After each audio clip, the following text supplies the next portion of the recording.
Jūs kenčiate nugaros skausmą, kuris padidėja sukantis, lenkiantis į priekį?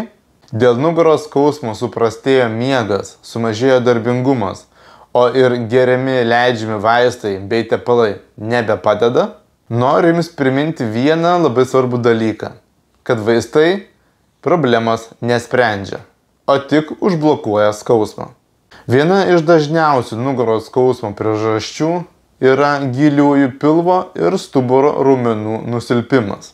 Šie raumenys susilpnėja dėl sėdimo darbo ir mažo fizinio aktyvumo ir nebesugeba stabilizuoti stuburo. Tam, kad išsispręstų nugaros skausmo problema, yra būtina stiprinti giliuosius pilvo ir nugaros raumenis, kurie tiesiogiai tvirtinasi prie stuburo ir jį stabilizuoja visų veiklų metu. To būtent mes ir siekiame šioje videokineziterapijos programoje.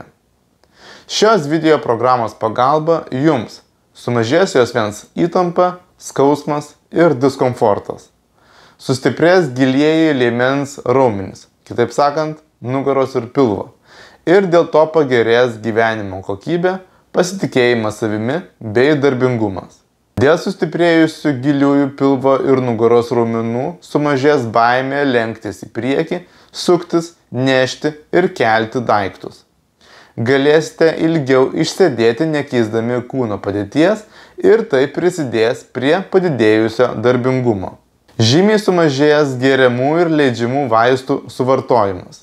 Pagerės Jūsų socialinis ir asmeninis gyvenimas, bei, aišku, pagerės miegas. Užsisakykite šią video programą dabar ir prisijunkite prie savo stuburo sveikata besirūpinančios žmonių bendruomenės.